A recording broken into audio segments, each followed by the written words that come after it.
बिस्मिल्लाहिर्रहमानिर्रहीम। अस्सलाम वालेकुम नाज़रीन, प्रोग्राम क्रॉसिंग लाइंस में खुशामदीद। मैं हूँ यासिर रशीद। नाज़रीन, मशरिक़ वस्ता में ईरान और अमेरिका और इसराइल के दरमियान जारी जंग के दौरान इसराइली वज़ीर आज़म बेंजामिन नेतन्याहू की मौत की खबरों ने आलमी मंजरनामे में हलचल पैदा कर दी है। सवाल ये है कि क्या वो जिंदा है या मर चुके। उनकी मौत की खबरों में शिद्दत उस वक्त पैदा हुई जब ईरान की पासदारान इंकलाब ने गैर मामूली बयान देते हुए कहा कि नेतन्याहू अगर जिंदा है तो उन्हें ढूंढ कर कत्ल कर दिया जाएगा। पासदारान इंकलाब का यह बयान मानीखेज था क्योंकि इसमें इजरायली वज़ीर आज़म के जिंदा होने पर भी सवालिया निशान उठाया गया था। पासदारान इंकलाब ने यह भी कहा कि सहूनी हुकूमत की इस रहनुमा के अंजाम के बारे में मालूमात वाज़े नहीं है। मुमकिन है वो अपने खानदान के साथ मारे गए हों या मकबूजा इलाके से फरार हो गए हों। इसी दौरान ही जनूबी अफ्रीका में ईरान के सिफारत खाने ने एक सोशल मीडिया पैगाम जारी किया और दो टोक अल्फाज में कहा कि इससे कोई फर्क नहीं पड़ता कि नेतन्याहू जिंदा है या मुर्दा। मेनाब में शहीद होने वाली एक कमसिन बच्ची का एक बाल भी उसकी पूरी जिंदगी से ज्यादा कीमती है। उस पैगाम से उस गम और गुस्से का इजहार होता है जो ईरान में मेनाब में लड़कियों के स्कूल पर अमेरिका और इजराइल के हमले के बाद पैदा हुआ, जिसमें 168 तालिबात शहीद हो गए। दूसरी जानिब इजरायली हुकूमत ने नेतन्याहू की मौत से मुतल्लिक तमाम खबरों की तरदीद करते हुए यह रिवायती वजाहत पेश की कि ऐसी इतलात गुमराहकुन है और नेतन्याहू मुकम्मल तौर पर महफूज है। लेकिन इजरायली हुकूमत की इस वजाहत के बावजूद सोशल मीडिया पर फैल रही कयास आराइयां रुकने का नाम नहीं ले रही। यह बहस 13 मार्च को उस वक्त शुरू हुई जब इजरायली वज़ीर आज़म के सरकारी एक्स अकाउंट से एक वीडियो जारी की गई जिसमें वह ईरान पर हमलों के बारे में बात कर रहे थे। कुछ सारिफीन ने दावा किया कि यह वीडियो AI के जरिए बनाई गई और नेतन्याहू अब जिंदा नहीं है क्योंकि वीडियो के एक फ्रेम में नेतन्याहू की 6 उंगलियां दिखाई दे रही हैं, जिसे कुछ माहिरीन ने बसरी धोखा करार दिया। नेतन्याहू के खानदान के बारे में भी कयास आराइयां हैं। सोशल मीडिया सारिफीन की एक बड़ी तादाद ने इस जानिब भी इशारा किया कि इजरायली वज़ीर आज़म के बेटे यार नेतन्याहू ने कई दिनों से कोई नई पोस्ट नहीं की जिसने इजरायली वज़ीर आज़म की मौत की खबरों के हवाले से कयास आराइयां बढ़ाने में अहम किरदार अदा किया। मगरबी मीडिया के मुताबिक इजरायली वज़ीर आज़म ना तो लापता हुए, ना ही इजराइल छोड़कर किसी और मकाम पर मुंतकिल हुए। इजरायली वज़ीर आज़म की हालिया वीडियोज़ और अवामी बयानात से भी यह जाहिर हुआ कि वो जिंदा है और उनकी मौत की खबरों में कोई सदाकत नहीं है। लेकिन इजरायली वज़ीर आज़म के बॉडी डबल होने के इम्कान को इस वक्त नुक्ताए बहस में लाया जा रहा है कि वो एक से ज्यादा हो सकते हैं। दूसरी जानिब मशरिक़ वस्ता में जारी कशीदगी में इजाफे का सिलसिला जारी है। सऊदी अरब ने दावा किया है कि उसने एक ही रात में दर्जनों ईरानी ड्रोन हमलों को नाकाम बनाया, जबकि खित्ते के मुख्तलिफ ममालिक में भी जंग के असरात मजीद वाज़ेह होते जा रहे हैं। मुत्तहिदा अरब अमारात में भी दुबई इंटरनेशनल एयरपोर्ट के करीब एक फ्यूल टैंक से ड्रोन टकराने के बाद आग लग गई, जिस पर बाद में काबू पा लिया गया। हुक्काम का कहना है कि इस वाक़े में कोई जानी नुकसान नहीं हुआ और कुछ देर के ताअत्तुल के बाद परवाजें बहाल कर दी गई। इजराइल और ईरान के दरमियान जारी जंग अब 17वें रोज में दाखिल हो चुकी है और इसके असरात पूरे खित्ते में महसूस किए जा रहे हैं। इत्तलात के मुताबिक ईरान ने UAE पर जंग शुरू होने के बाद से अब तक मजमूई तौर पर तकरीबन 2000 मिसाइल और ड्रोन फायर किए, जिनमें से बेशतर को फजाई दिफाई निजाम ने रोक लिया। ईरान ने कतर, कुवैत, बहरीन और ओमान में भी अमरीकी अहदाफ को निशाना बनाया। अमरीकी और ईरानी हुक्काम की जानिब से अब भी जारहाना बयानात देने का सिलसिला जारी है, जिसके बायस फौरी जंगबंदी का इम्कान फिलहाल ज्यादा दिखाई नहीं देता। अमरीकी सदर डोनाल्ड ट्रंप ने अगरचे ये दावा किया है कि ईरान अमरीका के साथ फौरी तौर पर मुआहिदा करना चाहता है, लेकिन ईरानी वजीर खारजा अब्बास इराक्ची ने अमरीकी सदर के इन दावों को यकसर मुस्तरद करते हुए दो टोक अल्फाज में अमरीकी सदर के इन दावों की तरदीद की है। उन्होंने मगरबी मीडिया को दिए गए अपने एक इंटरव्यू में कहा कि तेहरान ने ना जंगबंदी का मुतालिबा किया, ना ही मुज़ाकरात की दरख्वास्त की।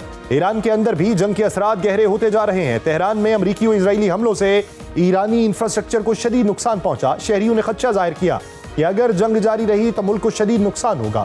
इंटरनेट की बंदिश, मवासलाती निजाम की तबाही के बायस पहले ही शहरियों को शदीद मुश्किलात का सामना है। दूसरी जानिब इजराइल में भी जंग की तबाहकारियां जारी हैं। इजराइल की इमरजेंसी सर्विसेज के मुताबिक जंग के आगाज से लेकर अब तक मुल्क के अंदर मौजूदा सूरत हाल में हलाकतों की तादाद जो है वो बढ़ती चली जा रही है और अब 15 हो चुकी है। तल अबीब के बाद इलाकों में ईरानी क्लस्टर बम गिरने से भारी नुकसान हुआ। लबनान में भी सूरत हाल कशीदा है, जहां वजारत सेहत के मुताबिक इजरायली हमलों में शहादतों की तादाद 850 तक पहुंच गई। जनूबी लबनान में इजरायली हमलों के बाद बैरूत के मुख्तलिफ इलाकों में शहरियों के इनखला के अहकाम जारी किए गए। ईरान की जानिब से इस दौरान आबनाए हरमुज की बंदिश एक अहम स्ट्रेटेजिक मूव साबित हुई, जिसके बायस इस जंग के असरात दुनिया के 7 बर्रे आज़मों में महसूस किए जा रहे हैं। अमरीकी सदर ट्रंप आबनाए हरमुज खुलवाने के लिए कोशा है और उन्होंने कहा कि आबनाए हरमुज के तहफ़्फ़ुज़ के लिए चीन समेत 7 ममालिक से राबिता किया गया। ट्रंप इससे पहले अपने social media platform truth social पर यह उम्मीद जाहिर कर चुके हैं कि चीन, फ्रांस, जापान, जनूबी कोरिया और बरतानिया आबनाए हरमुज में जंगी जहाज भेजेंगे ताकि ईरान की जानिब से किसी मुमकिन खतरे को रोका जा सके। ट्रंप की इस अपील पर उनके अपने ही इत्तेहादी मुमालिक ने मोहतात रद्द-ए-अमल जाहिर किया। बरतानवी वज़ीर आज़म ने यह वाज़ेह किया कि हम अपनी बहरिया किसी कशीदा खित्ते में नहीं भेजना चाहते। चीन ने जंगबंदी पर जोर देते हुए कहा कि तवानाई की मुसलसल फराहमी को यकीनी बनाना तमाम फरीकों की मुश्तरका जिम्मेदारी है और बीजिंग इस हवाले से सिफारतकारी जारी रखेगा। ऑस्ट्रेलिया, जनूबी कोरिया और जापान ने भी यह वाज़ेह किया कि वो मशरक़ वस्ता में जारी कशीदगी में बराह रास्त कोई किरदार अदा नहीं करना चाहते। दूसरी जानिब ईरानी वज़ीर ख़ारजा ने यह वाज़ेह किया है कि वो तमाम ममालिक जो आबनाए हरमुज से महफूज गुज़रगाह चाहते हैं तो वो उन मुल्कों से इनफरादी सतह पर बातचीत करने के लिए तैयार है। उन्होंने उसी बयान में यह भी कहा कि ईरान के रहबर आला मुज्तबा खामनाई मुकम्मल तौर पर सेहतमंद है। ये वजाहत इसलिए भी ज़रूरी तस्वुर की जा रही थी क्योंकि मार्च के आगाज़ के बाद से वो अवामी सतह पर कम दिखाई दिए हैं। इराकी वज़ीर ख़ारजा अब्बास इराक़ची ने पाकिस्तान की जानिब से ईरान की गैर मुतज़लज़ल हिमायत पर पाकिस्तान की सियासी और अस्करी क़यादत का दिल की गहराइयों से शुक्र अदा किया। एक मीडिया रिपोर्ट ये बताती है कि दादोशुमार के मुताबिक अमरीका इस जंग पर अब तक $12 अरब से ज़ायद खर्च कर चुका है और ये जंग शुरू हुए अभी 3 हफ्ते भी मुकम्मल नहीं हुए, जबकि अमरीकी हुकाम का ख्याल है कि ये तनाज़ा 4 से 6 हफ्तों में अपने फैसला कुन मरहले में दाखिल होगा। ये अंदाजे हैं, चुनाचे जंग बढ़ी तो उस पर लागत भी गैर मामूली तौर पर बढ़ जाएगी। मौजूदा मंजरनामे में जंग के खात्मे के लिए फिलहाल कोई वाज़ेह सिफारती पेशरफ्त होने का इम्कान नहीं है। बज़ाहिर ये महसूस हो रहा है कि ईरान ऐसी हिकमत अमली पर अमल पैरा है जिसमें जंग को फैलाना, इस वक्त के साथ महंगा बनाना बुनियादी मकसद है। ईरानी क़यादत की जानिब से एक से ज़्यादा बार यह पैगाम दिया जा चुका कि मुल्क तवील जंग के लिए तैयार है। ईरान की सुप्रीम नेशनल सिक्योरिटी काउंसिल के सेक्रेटरी अली लारिजानी ने ऐलान किया कि ईरान खुद को एक तवील जंग के लिए तैयार कर चुका। ईरान के मिसाइल और ड्रोन हमलों की हिकमत अमली से भी ये वाज़ेह हुआ है कि ईरान अपनी कार्रवाइयों के जरिए सिर्फ और सिर्फ अमरीका और उसके इत्तेहादियों को मुस्तकिल दिफाई हालत में रखना चाहता है। हर हमला अमरीकी और इजरायली फ़ज़ाई दिफाई निज़ाम को मुतहर्रिक रखने पर मजबूर रखे हुए है। ईरान को इस हिकमत अमली का एक फ़ायदा यह भी हुआ कि उसके चंद $1000 के एक शाहिद ड्रोन को तबाह करने के लिए कई $मिलियन के मिसाइल इस्तेमाल किए जा रहे हैं। यूं अमरीका और इजराइल के दिफाई अखराजात गैर मामूली तौर पर बढ़ चुके हैं और हमलावर फरीक कम वसाइल के साथ भी दबाव बरकरार रखे हुए हैं।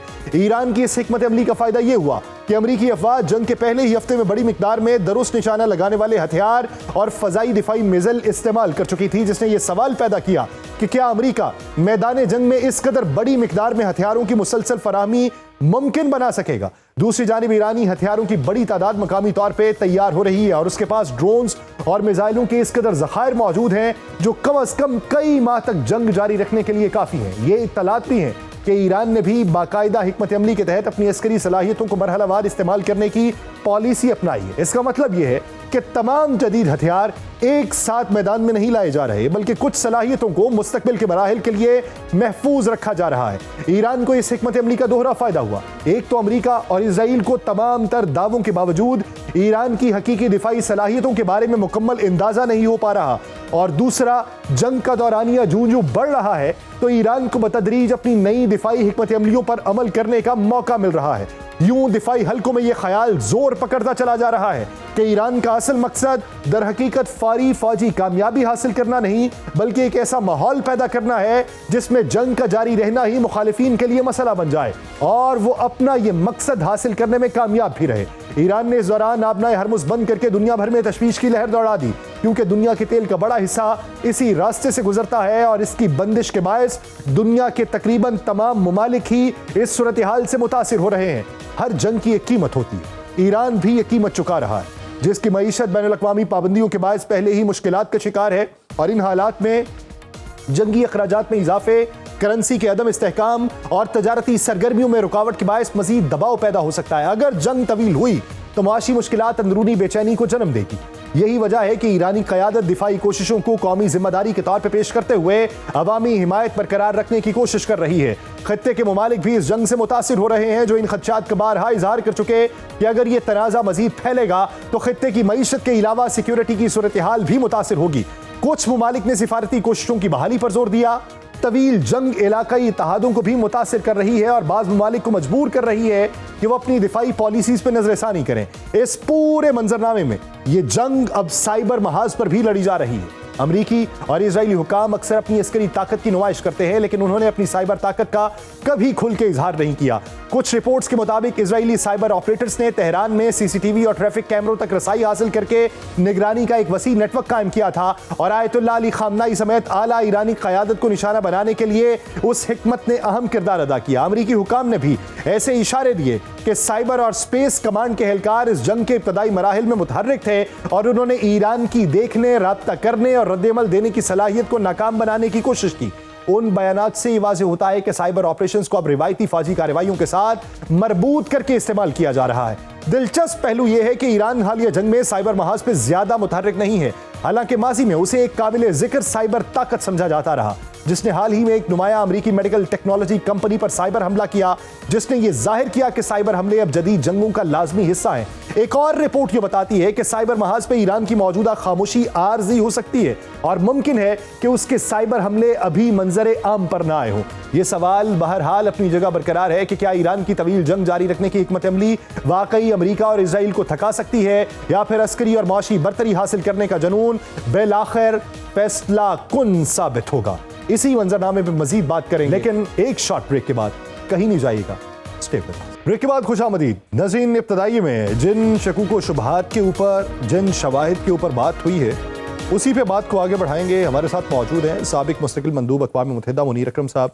मुनीर साहब, बहुत शुक्रिया आपके वक्त का। सर, मेरा पहला सवाल जो है वो चमगोइयों के हवाले से है कि इजरायली वज़ीर-ए-आज़म बेंजामिन नेतन्याहू की हलाकत की दावेदारी है। वो तस्नीम एजेंसी ने भी की, जो न्यूज़ एजेंसी है और मोतबर इदारा माना जाता है। वो सिपाही पासदारान इनकलाब के जो मुख्तलिफ नेटवर्क ख़ित्ते के अंदर मौजूद हैं, उनकी जानिब से भी है। चलें, उसके ऊपर एक सवाल उठाया जा सकता है, लेकिन दूसरी जानिब से जो शवाहिद मंजर आम पे आ रहे हैं, उन पे बहुत बड़े क्वेश्चन मार्क लग रहे हैं। कुछ वीडियो जिसे AI जनरेटेड कहा जा रहा है, डीप फेक कहा जा रहा है, और फिर एक ऐसी वीडियो भी मौजूद है एक कैफ़े की कि जिसमें मुश्तबा खामनाई का हूबहू जो है खाका तैयार करके भी दिखा दिया गया कि ये देखें, ये खाका तैयार करना कोई बड़ी बात तो नहीं थी। अब जंग के अंदर इसे साइकोलॉजिकल वारफेयर समझेंगे, प्रेशर टैक्टिक समझेंगे, या फिर आप इसे कोई और तरीका कार समझते हैं? जी देखिए, ये जंग के दौरान आप जानते हैं एक फ्रेज है, फॉग ऑफ वॉर। अब फॉग ऑफ वॉर जो है वो दोनों तरफ से उसको बढ़ाने की कोशिश होती है हर वक्त, क्योंकि अपनी नैरेटिव जो है उसको आगे बढ़ाना है। तो साइकोलॉजिकल वॉरफेयर है, पर ये डिस इन्फॉर्मेशन के तहत चलती है। तो मेरे ख्याल में बहुत सारी जो चीजें आ रही हैं आपके सामने सोशल मीडिया पर वगैरह, ये this is part of the disinformation और part of the psychological warfare. इसके ऊपर भरोसा करना आपकी एनालिसिस के लिए या डिटर्मिनेशन के लिए मेरे ख्याल में मुनासिब नहीं होगा। सही। हमारी एनालिसिस जो कुछ होती है इस जंग के बारे में, that should be based on what is factual, और जो यानी रीजनेबल डिडक्शंस होती हैं।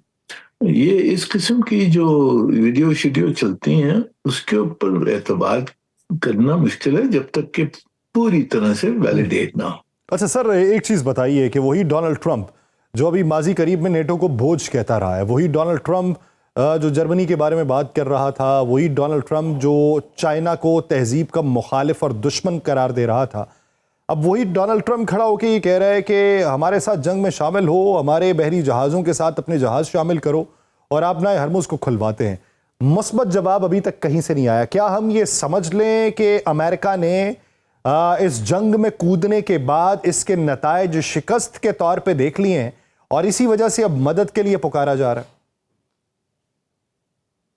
जी, मेरे ख्याल में अमेरिका ने ये देख लिया कि जो मुश्किलात जो समझने आने चाहिए थे कि इस जंग अगर जारी होगी, जंग शुरू की, तो उसमें एक नतीजा यही निकल सकता है कि जो स्ट्रेट ऑफ हॉर्मुज़ उसको बंद कर देंगे। ईरानियों ने तो पहले से कहा था कि हम बंद करेंगे।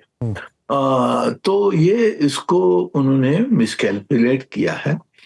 अब ये जंग उन्होंने बिल्कुल यूनिलैटरली शुरू की है इजराइल के साथ, किससे सलाह मशवरा नहीं किया, ना नेटो से किया, ना किसी और मुल्कों से किया, जो खित्ते के जो मुल्क हैं उनके एलाइज, उनसे भी नहीं किया। तो अब इस वक्त उनको ये उनकी ख्वाहिश रखना कि जी दूसरे ममालिक हमारे साथ आ जाएंगे और इस जंग में कूद जाएंगे, मेरे ख्याल में वो नामुनासिब है और वो नहीं होने वाला है, क्योंकि दूसरे मुल्क तो देख रहे हैं कि इस जंग में अगर वो शामिल हो जाते हैं तो उनका भी बहुत नुकसान होगा। तो इसलिए मेरे ख्याल में ये तो बिल्कुल वाजिब था कि अपील शपील तो उन्होंने की है दूसरे मुल्कों से, पर कोई नहीं आएगा इस जंग में, क्योंकि उन्होंने तो नहीं शुरू की। क्यों आए इस वक्त? अच्छा सर, अगर देखा जाए जो ईरान की वजारत उमूर खारजा है, उनकी आज प्रेस टॉक थी और उनके नुमाइंदा बाकायदा तौर पे ये क्लेम कर रहे थे कि फॉल्स फ्लैग अटैक किए गए हैं खित्ते के बेशुमार ममालिक के ऊपर और वो ईरान ने नहीं किए। उसके बारे में तहकीक आप जो चाहें वो कर सकते हैं। अब उसमें बहुत से अहदाफ की बात हो रही है, कहीं पे ऑयल डिपोज की बात हो रही है, कहीं पे डिसैलिनेशन प्लांट की बात हो रही है, कहीं पे और अहदाफ शहरी इलाकों के अंदर जो अहदाफ है उनकी बात हो रही है। अब आप क्या समझते हैं कि ईरान का क्लेम किस हद तक जायज़ और सच्चाई के ऊपर मबनी है, और अगर ये फॉल्स फ्लैग अटैक हो रहे हैं तो इसके पीछे जो कुव्वतें कर रही हैं उनके मकासद क्या है? ये देखें, फॉल्स फ्लैग ऑपरेशंस तो इजराइल ने तो बहुत मर्तबा की, और जो मुझे कोई शक नहीं है कि उन्होंने इस जंग में भी जो खलीज के अरब ममालिक हैं उनको अपनी तरफ ले आने के लिए उन्होंने कुछ फॉल्स फ्लैग जरूर किए होंगे। अटैक्स जो आप कह रहे हैं रिफाइनरीज पे या डिसैलिनेशन प्लांट्स पे, ये उनकी तरकीब होगी खलीज के ममालिक को इस जंग में फंसाएं ईरान के खिलाफ। उसमें अब उन्होंने कहा है कि जी एक इम्पार्शियल इन्वेस्टिगेशन के लिए वो तैयार है, वो अच्छी बात है। आई थिंक खलीज के ममालिक ने समझना चाहिए और समझदारी से आगे बढ़ना चाहिए। पाकिस्तान की यही कोशिश रही है कि इस जंग में खलीज के जो अरब मुसलमान ममालिक हैं वो ना शामिल हों, और हमारी डिप्लोमेसी इसमें जारी रही है और दोनों तरफ से हमारी मुज़ाकरात मेरी नज़र में चल रहे हैं। तो इंशाल्लाह इस किस्म के फॉल्स फ्लैग ऑपरेशंस में से ट्रैप नहीं होंगे हम, और कोशिश यही होगी कि इस जंग में जो खलीज के अरब और मुसलमान ममालिक हैं वो इसमें ईरान के खिलाफ ना आए इस वक्त। अच्छा सर, ये तो चले जीसीसी ममालिक के बारे में राय है ईरान की राय एक और भी है। वो राय अमेरिका के बारे में है। वो ये कहते हैं कि अमेरिका के अंदर फॉल्स फ्लैग अटैक हो सकता है। इक्का दुक्का वाक़यात जो रिपोर्ट हुए हैं जिसको ईरान के साथ भी जोड़ा जा रहा है, उसके बाद ईरानी हुक्काम का ये मानना है कि फॉल्स फ्लैग अटैक किए जाएंगे 9/11 की तर्ज के ऊपर, और उसका मलबा जो है वो ईरान के ऊपर डाला जाएगा, और फिर जो कुव्वतें इस वक्त डोनाल्ड ट्रंप की हिमायत में नहीं आ रही उनको साथ में ला के ईरान के ऊपर हमला किया जाएगा। क्या ये जंग में गर्द के हवाले से खबरें हैं, या फिर आप ये समझते हैं कि इसके पीछे खदशा जो ईरान का है वो किसी हद तक जायज़ है? जी, मेरे ख्याल में खदशा जायज़ है, ये हो सकता है, पहले भी हुआ है आगे भी हो सकता है। जो इजरायली हुकूमत है और एजेंसीज हैं वो बिल्कुल दे आर रूथलेस, वो जो कुछ भी कर सकती हैं अपनी तरफ को आगे बढ़ाने के लिए, उनके ऑब्जेक्टिव्स को आगे बढ़ाने के लिए, ईरान के ऊपर एक बड़ी कोalition बनाने के लिए वो कोशिश कर सकते हैं। पर पूरी दुनिया भी समझती है कि क्या होता है। तो होपफुली इस किस्म का फॉल्स फ्लैग को सक्सीड नहीं करने देना है हमने भी खबरदार रहना है, हर चीज पे बहुत केयरफुली इवेल्युएट करने की जरूरत है। अब देखें अमेरिका क्या करता है। बिल्कुल इनकी इस वक्त तक तो बड़ी एक एग्रेसिव और इम्पेचुअस किस्म की पोजीशन रही है। शायद कुछ समझ आ जाए इस जंग में जो कुछ में मुश्किल में पड़ गए हैं, तो शायद समझ आ जाए कि इसको आगे बहुत यानी केयरफुली इसको आगे मैनेज करना होगा। लेकिन आप सर क्या समझते हैं कि वे आउट अमेरिका के पास क्या है? क्योंकि पीट हेग्सेथ की लास्ट प्रेस कॉन्फ्रेंस में वो CNN के तजियाकारों, उनके रिपोर्टर्स और जो मकामी उनका मीडिया है, ये नेशनल मीडिया है, उनके लोगों को बाकायदा तौर पे तंज के नश्तर बरसा रहे थे और उन्हें ये कह रहे थे कि तुम ये चाहते हो कि जो ट्रंप है वो नाकाम हो जाए, तुम उसको फ्रेम कर रहे हो, तुम उस पर इल्जामात लगा रहे हो, तुम उसकी नाकामी देखने के ख्वाहिशमंद हो, और लहजा भी बहुत ज्यादा सख्त था उसके अंदर। तो जब यहां तक वहां पे राय जो है वो तब्दील पाई जा रही हो और वहां की जो तज्जियाकारों की आंखें हैं वो एक अलग जाविये से मंजर देख रही हूं, तो फिर अपने लोगों को राम करने के लिए, छोड़ दीजिए बाहर का, अपने लोगों को राम करने के लिए एक नया नजरिया, एक नया नैरेटिव और एक नया कदम क्या हो सकता है? जी देखें, अब जैसे मैंने कहा, इस वक्त जो हुकूमत है, जंग उन्होंने शुरू कर दी है और कुछ हासिल नहीं हुआ है सही तरह से, यानी कि जो रिजीम चेंज चाहते थे वो नहीं हासिल हुआ है। ये सही है कि उन्होंने ईरान की काफ़ी सारी जो दिफाई कुव्वत थी उसको बर्बाद कर दिया है, नेवी को अटैक किए हैं, मिसाइल और एयर कैपेबिलिटीज को ख़त्म किया है।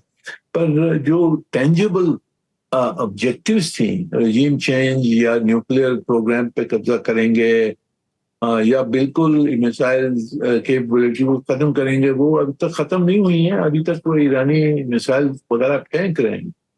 तो इस वक्त उन्होंने ढूंढना है कि जी किस तरीके से हम दिखाएं अपने अवाम को कि हम कामयाब हो गए हैं और मुश्किल में नहीं है। तो ये इस तरह की जब डेस्परेशन होती तो फिर अग्रेसिव पोजीशन आ जाती हैं, और ये नजर आई है जो उनके सेक्रेटरी ऑफ वॉर की जो, लेकिन सर आप जिस तरीके से बात कर रहे हैं दिफाई ताकत, सर जो दिफाई ताकत है ईरान की, आपने बहरी उनकी ताकत का हवाला दिया कि उसको नुकसान पहुंचाया गया, बेशुमार जगहों पे और भी अहदाफ जो थे उनको नुकसान पहुंचाया गया है, जिसमें एटमी तनसीबात भी हैं, जिसमें सिपाही पासदारान के मुख्तलिफ हेडक्वार्टर्स भी मौजूद हैं। इस सब के बावजूद ईरान खड़ा किस बुनियाद के ऊपर है? ईरान की जवाबी हिकमत अमली इतनी स्ट्रांग क्यों दिखाई देती है? यानी एक तरफ फौज है, एक तरफ पासदारान इनकलाब है, एक तरफ बसीज है, एक तरफ सियासी जो क़यादत है वो मौजूद है। इतने नुकसान के बावजूद आम हालात में तो किसी भी मुल्क के ऊपर इस तरह के हमले होते तो हो सकता है निज़ाम कब का लपेटा जा चुका होता या कब की वो शिकस्त तस्लीम कर चुके होते। तो ईरान के पास नुस्खा कीमिया क्या है कि आज भी ताकतवर तरीन हमला किया है, बेन गोरियन एयरपोर्ट को निशाना बनाया गया है, तो उसके पीछे की हिकमत क्या है? ये मेरे ख्याल में देखिए, ईरान की हुकूमत जो है वो एक आइडियोलॉजिकल हुकूमत है, और उन्होंने अपना जो नैरेटिव है और जो उनका स्ट्रक्चर है और कमिटमेंट्स हैं वो बड़ी सख्त किस्म की हैं। आखिर आपको याद होगा, ईरान ने को 10 साल ईरान इराक की वॉर लड़ी है और वहां सैकड़ों से इनके बच्चे मरे हैं। उसके बावजूद ये जंग जारी रखी थी उस वक्त। तो इस वक्त भी उनकी यानी कि कुव्वत जो है, इक्विपमेंट है, उसको बर्बाद करेंगे, पर जो जज्बा है लोगों में और जो जज्बा है इनके दिफाई इदारों में, उसको तो नहीं हरा सकते क्योंकि वो हार मानने के लिए तैयार नहीं है। ये होता है एक मजबूत मुल्क जो इतनी पनिशमेंट सह सकता है और उसके बावजूद वो लड़ने पे तुला हुआ है। तो ये इंटरनल उनका जज्बा है और नेशनलिज्म है और कमिटमेंट है जिसके तहत ही लड़ते रहेंगे। और ये मेरे ख्याल में बहुत से अमेरिका ने बहुत मिसकैलकुलेट किया ईरान को कि उनको धक्के देकर इस जंग में जो ले आया है उसका वो फिर अभी उनके पास कोई चारा नहीं है। सिर्फ वो लड़ सकते हैं और लड़ते रहेंगे मेरे ख्याल। अच्छा सर, पाकिस्तान के हवाले से आप क्या राय रखते हैं? 12 रोज़ा जंग में तशक्कुर पाकिस्तान के नारे ईरानी पार्लियामान में लगाए गए। अभी ईरान के हुक्काम फिर से पाकिस्तान का शुक्रिया अदा कर रहे हैं। ये शुक्रिया किन मानों में है? अगर आप आलमी तजियाकारों को देखें तो वो भी जीसीसी ममालिक के साथ, ईरान के साथ, अमेरिका के साथ, सऊदी अरब के साथ ये सारी टाइज जो थी उनको बरकरार रखने की कोशिश कर रहे थे। आज़रबाईजान के अंदर भी बातें हो रही थी, तुर्किया में भी बातें हो रही थी। तो ये सिफारतकारी का पहलू जो पाकिस्तान ने अपनाया, उसके नताइज अब तक क्या निकले? देखें, पाकिस्तान के लिए तो ईरान के साथ अच्छे ताल्लुकात रखना बहुत लाजमी। हमसाया मुल्क है और हमारी जो कल्चरल, रिलीजियस, हिस्टोरिकल जो ताल्लुकात हैं, हमारी एफिनिटी है, उसको हम डिनाई नहीं कर सकते। अगर इस वक्त हम कोई भी पोजीशन लेते हैं जो ईरान के खिलाफ हो, उसका नतीजा हम सालों साल से भुगतेंगे। अगर हमने हॉस्टाइल पोजीशन ली या कुछ उनके खिलाफ किया, तो हमारी इंटरेस्ट और बिल्कुल क्लियर है कि हमने इनके साथ अच्छे ताल्लुकात रखने हैं और जो हमने पोजीशन ली है वो प्रिंसिपल पोजीशन है, यूएन चार्टर के तहत पोजीशन है कि जी जो इनके खिलाफ हुआ है वो एग्रेशन है, यूनिलैटरल एग्रेशन है, जिसको हमने कंडेम किया है। बावजूद हमारे ताल्लुकात अमेरिका के साथ भी हों, पर उसके बावजूद हमने एक बोल्ड पोजीशन ली है और उसका मेरे ख्याल में अंदाजा है ईरानियों को अंदाजा है जो पाकिस्तान ने वाज़ेह मौक़िफ़ लिया है। और खुशी ये है कि ईरानियों को उसका अंदाज़ा होने के बाद उन्होंने उसे बावर भी करवाया है।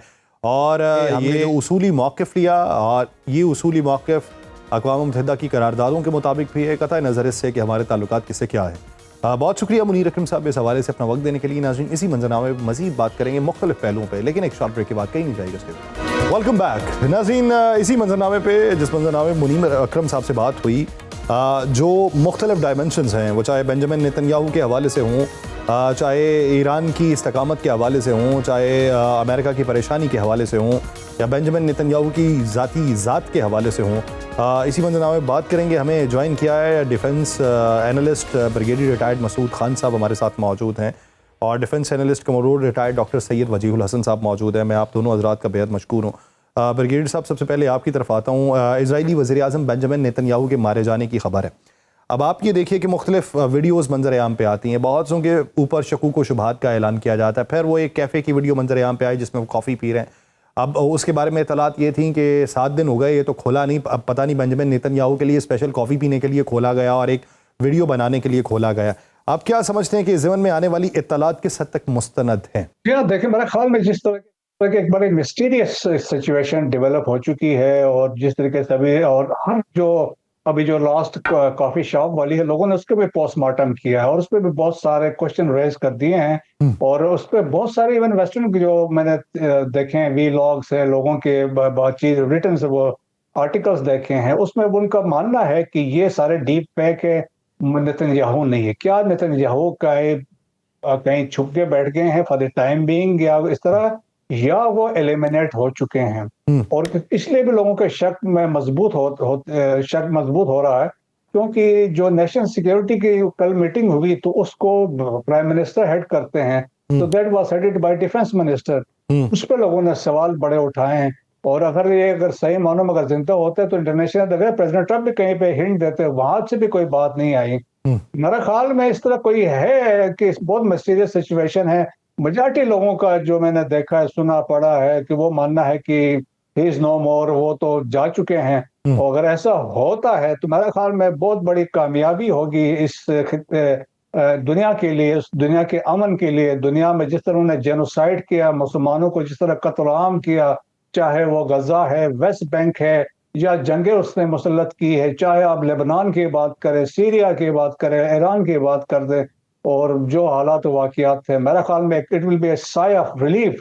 और लोग तो खुशी मनाएंगे, शादियां बजाएंगे कि एक गलीज आदमी जो था, he is no more. Commodore साहब, आप क्या समझते हैं कि क्या साइकोलॉजिकल वॉरफेयर का ये एक टैक्टिक है कि ईरान जो है एक प्रेशर बिल्ड करना चाहता है इजरायली अवाम के ऊपर और अपनी फतह के शादियाने बजाना चाहता है, या फिर आप ये समझते हैं कि जो लूप होल्स मंजर आम पे आ रहे हैं और जिस तरह के डाउट्स पैदा हो रहे हैं, ये हकीकत की तर्जुमानी कर रहे हैं? देखिए जी, जिधर से धुआं निकल रहा होता है वो बिला वजह तो नहीं निकल रहा होता, कुछ ना कुछ आग तो होती है। मैं ये समझता हूँ कि ईरान का अभी तक अगर हम पिछले 17 दिन की जो उन्होंने एक्टिविटीज़ की हैं तो वो बड़ी कैलकुलेटेड एक्टिविटीज़ नज़र आ रही हैं। उनका हर जो एक्शन था और जो हर वेव ऑफ अटैक थी वो बहुत सोची समझी तरकीब के हिसाब से थी। लेकिन इसके हम ऑपोजिट साइड के ऊपर देखें तो लगता है कि जो यूएस और इसराइल का अटैक था वो एक घमंड की बना के ऊपर था, एक ह्यूब्रिस की बुनियाद के ऊपर था, एक सॉर्ट ऑफ अपने ताकत के नशे में था, जो कि अब फिजल आउट होते हुए नजर आ रहा है। और जैसे कि वो पुरानी कहावत है कि कंबल को तो मैं छोड़ रहा हूँ लेकिन कंबल मुझे नहीं छोड़ रहा। अब स्टेटमेंट सुनाई दे रही है यूएस की तरफ से कि वो ट्रूस करना चाह रहे हैं, वो वॉर सेसेशन करना चाह रहे हैं, लेकिन अब ईरान नहीं मान रहा। इसी दौरान में अगर देखें तो अमेरिका और इजराइल के दरमियान भी डिफरेंस ऑफ ओपिनियन नज़र आ रहा है। उनकी स्टेटमेंट से पता चल रहा है कि दरमियान में जो उनकी पार्टनरशिप थी उसमें everything is not all right. Israel का अपना पर्सपेक्टिव है और यूएस का अपना अलहदा पर्सपेक्टिव होते जा रहा है। ब्रिगेडियर साहब, अगर डोनाल्ड ट्रंप को देखें, हार उन्हें भी पसंद नहीं है, बेंजामिन नेतन्याहू को देखें तो हार उसको भी पसंद नहीं है, लेकिन डोनाल्ड ट्रंप जो है अपनी हार के बदले में एक मुतवाजी एक और बयानिया बना लेते हैं, चाहे वो झूठा ही क्यों ना हो। लेकिन जो बेंजामिन नेतन्याहू है वो जिल्लत कबूल कर लेता है, लेकिन फिर जीत के लिए एक नया मंजरनामा तश्कील देता है। ये बुनियादी फर्क है। आप क्या समझते हैं कि इस जंग में दोनों के मकासद किस हद तक मुख्तलिफ हैं और दोनों उसमें किस तरीके से हार रहे हैं? और इनके ऑब्जेक्टिव्स है, वार ऑब्जेक्टिव्स है या पॉलिटिकल ऑब्जेक्टिव्स है, बड़े डिफरेंस है। शुरू में देखें इसराइल की जो वार पॉलिटिकल ऑब्जेक्टिव था that was the regime change, और यही अमेरिकन की भी सोच यही थी कि रेजिम चेंज करेंगे। जिस तरह उनका मिसकंसेप्शन थी कि जिस तरह उन्होंने कहा वेनेजुएला में हमने किया तो यहाँ पे हम अगर लीडरशिप को एलिमिनेट कर देंगे तो यहाँ पे ऐसा होगा, वो ऐसा हो नहीं सका। इसके बाद देखें कि हमने तवातर के साथ डिफरेंस ऑफ ओपिनियन देखा। अमेरिका सेक्रेटरी ऑफ स्टेट के आप स्टेटमेंट बातचीत सुने या सेक्रेटरी वार के आप सुन ले, प्रेसिडेंट ट्रंप के देखें जब आप बात करते हैं कि वार ऑब्जेक्टिव्स क्या है। लेकिन जो रिसेंटली मैंने देखा है कि दोनों जो मार्को रूबियो है, हेक्सेथ है, इस बात में उनका मुतफिक है कि वार ऑब्जेक्टिव्स जो हैं वो बैलिस्टिक मिसाइल्स है और सेकंड उनकी नेवल पावर है, और वो ये चाहते हैं कि तीसरे जो रेमिनेंट जो न्यूक्लियर फैसिलिटीज है उसके एलिमिनेशन है और degradation of combat potentials of Iran है, इतना उसको कमजोर कर सकते हैं वो करें। लेकिन ये है देखें कि जो नताइश वो मतलूबा फिर भी हासिल नहीं हो सकते हैं, क्योंकि इसराइल के बकौल ईरान उनके लिए एक थ्रेट है, एग्जिस्टेशनल थ्रेट है। तो वो तो ईरान के आप देखें जो मर्जी है, ईरान तो अभी तक खड़ा है अपने वो पोटेंशियल के साथ है, तो मेरा ख्याल में वो हासिल नहीं होंगे। इवन अमेरिकन से भी ये कह रहे हैं कि उनको पता नहीं है कि ये वार कब तक चलेगी क्या, और ये भी उनको शक है कि हम क्या अपने मतलूबा नताइश हैं या गोल्स है क्या हम अचीव कर सकते हैं, उसमें भी डाउट है। दैट्स वाई आप देखें प्रेसिडेंट ट्रंप तो अभी मुश्किल में फंस गया है। वो तो चाह रहा है कोई ऐसी चीज हो जिसको बेच करके ही कैन डिक्लेयर विक्ट्री और वहां से निकले हैं। अभी ऐसा कोई नहीं है, बल्कि ईरान ने इन सबको बैकफुट पे डाल दिया है, चाहे वो पर्शियन गल्फ के अंदर तो वाकयात है। तो देखें ये डेवलपमेंट अभी हुई वहां पे, अभी ईरान ने युआन की बात कर दी है, बाकी थ्रेट कर रहे हैं जो शिप्स वहां पे टैंकर्स हैं, बैलिस्टिक मिसाइल्स से, नेवल कैपेबिलिटीज के साथ। तो एक वहां पे बहुत बड़ी situation, economic warfare has been started वो के अंदर। फिर इसके अंदर एक और जो है बेसिस वाला एरिया है, मिडिल ईस्टर्न जीसीसी कंट्रीज से, वो अंडर लॉट ऑफ प्रेशर है। वहां पे आप देखें मिसाइल भी फायर हो रहे हैं, ड्रोन्स भी जा रहे हैं, इकोनॉमिक प्रेशर भी है, पॉलिटिकल प्रेशर भी है।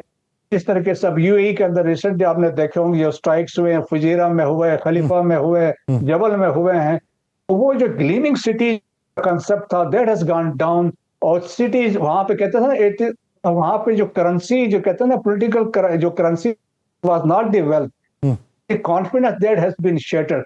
सो ओवरऑल आप देखें तो रियलाइजेशन है गल्फ कंट्रीज के अंदर कि भाई हमें तो कुछ नहीं रहा है, सारी इंपॉर्टेंस जो प्रेफरेंस है वो तो दी जा रही है। कमोडोर साहब, मेरा आपसे ये सवाल है, अपना हरमुज को अगर देखा जाए, हमने पिछले दिनों में ये देखा कि वहां की सूरत हाल ये थी कि जीपीएस जैमिंग हमें दिखाई दी, ये स्पफिंग दिखाई दी, जिसमें गिरदाब के अंदर फंसे हुए बहरी जहाज दिखाई दिए, जो जहाज के ऊपर तय दर तय जो है वो इस तरह लग रहा था कि जैसे जहाज मौजूद है।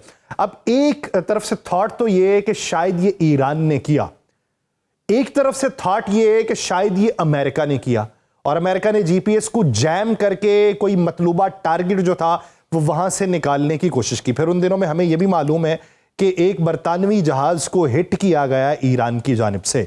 आपकी नजर में ये जो तकनीक आजमाई गई है हैक करने की, इसके पीछे के मकासद क्या हो सकते हैं और किसकी जानिब से ये की जा सकती है? देखिए जी, ये जो स्ट्रेट ऑफ हॉर्मुज़ है ये ऐसे है जैसे पर्शियन गल्फ का जाने का रास्ता, और पर्शियन गल्फ के अंदर या अरेबियन गल्फ के अंदर पूरी दुनिया के जो तेल के ख़जाने हैं वो मौजूद हैं। 20% तेल का ख़जाना मौजूद है।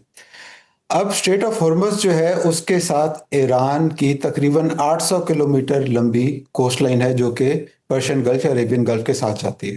ठीक है। उस जगह को कंट्रोल करना ईरान के लिए बहुत आसान है। उसके लिए उसको कोई बड़े शिप्स नहीं चाहिए, उसको कोई बड़ी मेजर फ्लीट नहीं चाहिए, बल्कि वो छोटे छोटे एसिमेट्रिक वेपन्स के थ्रू भी वो इसको कंट्रोल कर सकता है। और तेल जो है वो आलमी मईशत की एक बैकबोन है, और ईरान ने बड़े बाशगाफ अल्फाज में ये क्लियरली अनाउंस किया हुआ है कि इधर से तेल पूरी दुनिया का गुजर सकता है, उसको इसमें कोई इशू नहीं है, मां सिवाय अमेरिका, इजराइल और उसके एलाइज के। इस वजह से ये जितना कॉम्बिनेशन है वो आप ये समझ लें कि इसका मकसद ये है कि इस जंग को अमेरिका और उसके एलाइज के लिए महंगा से महंगा बनाना। कल की तारीख में पाकिस्तान का एक जहाज उधर से निकल कर आया है जो इंडिकेट करता है कि हमारा मैकेनिज्म जो है वो अच्छे तरीके से चल रहा है, और जिस तरीके से जहाज अगर जो नॉन अलाइन कंट्रीज आप समझ लें या जो किसी पार्टनरशिप या पार्टी में नहीं है, वॉर पार्टी में नहीं है, वो उधर से निकल के आसानी से आ रहे हैं। एक तो ये बात बड़ी क्लियर है। दूसरी बात यह कि अमेरिका का जो पहले अनाउंसमेंट थी कि हम स्ट्रेट ऑफ हॉर्मुज़ में अपने जहाज़ों के जरिए शिप्स को जो है वो एस्कॉर्ट करेंगे, वो उनकी नेवी की तरफ से वो फिर बाद में ट्वीट डिलीट हो गया। आज उनकी तरफ से ये बयान आया है कि उन्होंने 7 मुल्कों से डिमांड की है जिधर से तेल बहुत ज़्यादा सप्लाई होते हैं ये आबनाए हॉर्मुज़ से, कि वो इधर अपने बहरी बेड़े भेजें ताकि इधर से वो प्रोटेक्शन कर सकें। लेकिन उसके लिए भी जो रिस्पांस आया है वो बहुत ही लूपवर्म रिस्पांस आया हुआ है। यूके हम देखते हैं, यूनाइटेड किंगडम जो उसका बड़ा पुराना पार्टनर और हमेशा हर जंग में इनके साथ रहा है, उसने इसके ऊपर तकरीबन इनकार कर दिया है। वो कह रहा है कि हम इसके ऊपर सोचेंगे, हमें भी सोचने के लिए बहुत टाइम चाहिए बिकॉज ये हमें बात ठीक नहीं लग रही। इटली ने भी, जिनकी उनके साथ बड़ी अच्छी रिलेशनशिप पिछले दिनों डेवलप हुई थी, उन्होंने भी इसके ऊपर सिग्नल कर दिया वो इसके लिए राजी नहीं है। ऑस्ट्रेलिया ने इसके ऊपर, यानी वो ममालिक जो पहले इमदाद कर रहे थे या वो ममालिक जो पहले इत्तहादी थे अब इत्तहादी भी नाला दिखाई देते हैं। ब्रिगेडियर साहब, अगर आपने पीट हेग्सेथ का वो इंटरव्यू या प्रेस कॉन्फ्रेंस सुनी हो जिसमें वो बैश कर रहे हैं अमेरिकन मीडिया को और ये कहते हैं कि तुम लोग ये चाहते हो कि ट्रंप जो है वो नाकाम हो जाए, तुम लोग उसके ऊपर बैशिंग कर रहे हो, उसको फ्रेम कर रहे हो, उसके खिलाफ प्रोपेगेंडा कर रहे हो, यानी ये अमेरिकन मीडिया के बारे में बातें की जा रही थी। क्यों की जा रही हैं? ऐसा किस चीज का खौफ पैदा हुआ है? ऐसी कौन सी हार दिखाई दे रही है कि अपने ही लोगों के किए गए तज्जियों के ऊपर इख्तलाफ होने लगा? बड़े सिंपल सी बात है। देखें कि अभी वो लोकसभा, एक तो देखें अमेरिका के अंदर जो अप्रूवल रेटिंग है प्रेसिडेंट ट्रंप की अपनी भी गिर गई है, और सेकंड ऑलमोस्ट 61% लोगों ने इख्तलाफ किया है प्रेसिडेंट ट्रंप के ईरान के साथ जंग पे जाने के लिए। तो वो भी फैक्टर है। मिड टर्म इलेक्शंस भी आने वाले हैं, तो देखें जो मीडिया चैनल्स हैं, चाहे इलेक्ट्रॉनिक मीडिया है या प्रिंट मीडिया है, वो तवातर के साथ इस पे तनकीद कर रहे हैं और रीजनिंग दे रहे हैं कि इसमें हम क्या अचीव करने जा रहे हैं। आप तो इसराइल की अभी वहां पे बात हो रही कि आप इसराइल की जंग लड़ रहे हैं, Israel drag America into this war.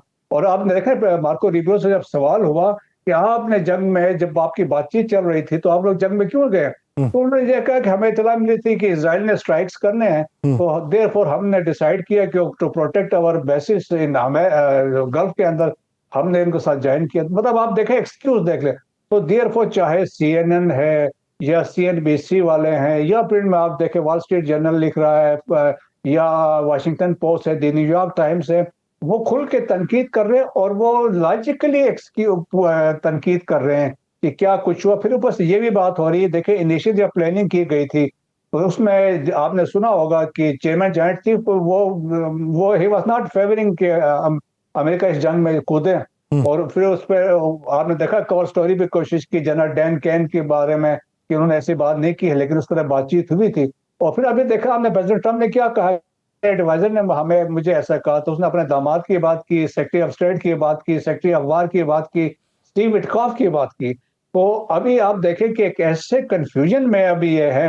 आप प्रेसिडेंट ट्रम्प के पास देखें ना कि कोई डिक्लेयर करने के लिए भी कुछ नहीं है। अभी वो वैसे तो कह रहा है कि हमने डिसिमेट कर दिया, तबाह कर दिया, बर्बाद कर दिया, लेकिन ईरान तो स्टिल खड़ा है। ईरान स्टिल अपने मिसाइल फायर कर रहा है, ड्रोन्स फायर कर रहा है, उसका इम्पैक्ट तो ज्यादा है। बल्कि आज देखे ना युआन भी इंट्रोड्यूस करवा के एक थलथली मचा दी है उन्होंने ईरान ने। तो डिफिकल्टीज हर तरफ से है। फिर international community, NATO countries they refuse, बाकी ममालिक ने रिफ्यूज कर दिया है। और आपने साउथ कोरिया से आपने इंटरसेप्टर शिफ्ट कर दिए हैं टू इसराइल। अब साउथ कोरिया वहां डरा हुआ है क्योंकि नॉर्थ कोरिया वाले वहां पे वो डेमोन्स्ट्रेट कर रहे हैं, मिसाइल फायर कर रहे हैं, न्यूक्लियर वॉरहेड वाले। और इसी तरीके से चाइनीज मूवमेंट ताइवान के इर्द गिर्द हो रही है। तो मेरे ख्याल में बहुत सारी एक इंटरनेशनल आप देखेंगे सिचुएशन है, बहुत सारी इम्बैलेंस क्रिएट हो चुका है। और फिर एक रीअलाइनमेंट आप देखेंगे after the conclusion of the war कि सब कुछ यहाँ पे चेंज होगा। अमेरिका की जो एक एम्पायर का कंसेप्ट था दैट हैज गॉन डाउन, वो डिक्लाइन पे गया है। अब यूनिपोलर कोई कंसेप्ट नहीं, it is the multipolar world जिसमें अमेरिका भी है, रशिया भी है, चाइना भी है। और आप देखें कि Pakistan has emerge as a middle power इस खित्ते में, सेंट्रल एशिया में, साउथ एशिया में और वेस्ट एशिया में। बल्कि साहब आपने मंजरनामा तो खूब खींचा है। कमोडोर साहब, मेरा इसी ज़िमन में आपसे सवाल ये है कि अमेरिका के लिए नुक्ता इंतहा कौन सा होगा, क्योंकि अभी मौजूदा मंजरनामे में हमने ये देखा कि ये बातें हो रही हैं कि 1 साल का जो असलहे का ज़ख़ीरा है वो अमेरिका का ख़त्म हो जाएगा अगर ये जंग अगले 15 दिन और जारी रहती है। अब अगर वेव्स की बात करें, 56 या 55 वेव्स जो हैं वो जारी कर दी गई हैं ईरान की तरफ से, और ईरान के बारे में कोई बात नहीं कर रहा कि उसका ज़ख़ीरा ख़त्म होने वाला है या वो उस डगर पे पहुंच चुका या उस नहज पे पहुंच चुका। तो अब 3 लेयर्स हैं ईरान की, एक फ़ौज, फिर IRGC, फिर बसीज। कितना ज़ख़ीरा इनके पास मौजूद है, कितना नुक्ता बर्दाश्त इनका है, और कौन सा नुक्ता इंतहा ट्रम्प का होगा? देखिए जी, अगर हम ईरान की बात करें तो उन तक तो अभी तक लगता है कि वो नुक्ता जो है वो उनका जो पहले दिन था आज भी उसी जगह के ऊपर कायम है। आज ही की स्टेटमेंट थी उनके ईरानियन रेवोल्यूशनरी गार्ड कोर के ब्रिगेडियर जनरल की कि अभी तक उनका जो वेपन कैशे है वो अभी तक इंटैक्ट है, और अभी तक उन्होंने जो मिसाइल्स और जो अपने वेपन्स फायर किए हैं वो तकरीबन 10 साल पुराने हैं, और अभी लेटेस्ट वेपनरी तो उन्होंने फायर करना स्टार्ट ही नहीं की है। जबकि अगर हम यूएस के हवाले से देखें तो उसकी वो जो एक पावर की हेजेमनी थी, वो जो उसका ऑरा था, वो इरोड होते जा रहा है। और कोई वजह नहीं कि ये जो जंग जो है ये एक माइलस्टोन साबित हो दुनिया के लिए जब उसने यूनिपोलर से मल्टीपोलैरिटी की तरफ कंप्लीट हो गई। क्योंकि हम पिछले 10-15 साल से बैनुल अक़वामी अमूर में ये बातें सुनते आ रहे हैं कि वर्ल्ड जो है, दुनिया जो है वो मल्टीपोलैरिटी की तरफ जा रही है, लेकिन ये जंग जो है मेरा ख्याल है इसने साबित कर दिया है कि मल्टीपोलैरिटी की तरफ जा नहीं रही बल्कि मल्टीपोलैरिटी की तरफ कंप्लीट हो रही है। और जब भी मल्टीपोलैरिटी की तरफ चीजें जाती हैं तो उस वक्त कॉन्फ्लिक्ट्स जो है वो जन्म देते हैं, और इसमें कुछ पार्टियां साथ शामिल हैं और कुछ पसे पर्दा शामिल हैं जो यकीनन इराक की और अमेरिका की मदद कर रही होंगी। लेकिन इसमें यह बात साबित है कि जिस तरह इनकी शिफ्टिंग स्टेटमेंट्स हैं यूएस एडमिनिस्ट्रेशन की तरफ से, उससे ये जाहिर होता है कि उनके पास क्लैरिटी नहीं है कि वो चाहते क्या थे और वो क्या अचीव करना चाहते हैं। अभी मेरा ख्याल है वो सिर्फ फेस सेविंग चाह रहे हैं कि किसी तरह उनकी फेस सेविंग हो जाए किसी भी बहाने, और स्ट्रेट ऑफ हॉर्मज़ को ओपन रखने का जो उन्होंने डिमांड की थी नेटो को इन्वॉल्व करने के लिए या बाकी 7 ममालिक को इन्वॉल्व करने के लिए, ये इंपॉर्टेंट है। लेकिन मैं एक और बात कहना चाहूँगा, तकरीबन 90 की दहाई में अमेरिका से 2 सोचें जो है वो निकली थी। एक सोच निकली थी एंड ऑफ हिस्ट्री या एंड ऑफ टाइम्स, जिसके मुताबिक ये था कि जी कोल्ड वॉर के बाद यूएसएसआर की शिकस्त के बाद दुनिया ने अपनी हिस्ट्री ख़त्म हो गई है, जो उनकी ह्यूमन में एक्सीलेंस करनी थी वो वेस्टर्न लिबरलिज्म ने अचीव कर ली है। और उसके साथ ही 1996 में क्लैश ऑफ सिविलाइजेशन का एक आर्गुमेंट निकला था सैमुअल पी हंटिंगटन की तरफ से, जिसमें उन्होंने ये कहा था कि अगली जंगें जो हैं वो आइडेंटिटी की बुनियाद पर होंगी और कल्चरल की बुनियाद के ऊपर होंगी। तो आज तकरीबन 20-25 साल गुजरने के बाद ये चीज़ें कुछ ऐसे लगती हुई नजर आ रही हैं कि ये जो जंग जो है ये पॉलिटिकल से ज़्यादा एस्ट्रोलॉजिकल या फिर कैटाक्लिज्मिक वॉर की तरफ भी बढ़ सकती हैं, जो कि यकीनन एक परेशानी का बायस होगी। जो यकीनन एक परेशानी का बायस होगी। इसके नताइज क्या निकलते हैं ये तो वक्त ही बताएगा। बहुत शुक्रिया commodore retired doctor Syed Wajiul Hasan साहब इस हवाले से अपना वक्त देने के लिए। ब्रिगेडियर रिटायर्ड मसूद खान साहब मौजूद है। सर आपका भी मशकूर हूँ। नाज़रीन प्रोग्राम का वक्त खत्म हो जाता है, मुझे दीजिए इजाज़त। आपसे मुलाकात होगी कल के रोज़। अपना बहुत सा ख्याल रखिएगा। अल्लाह ने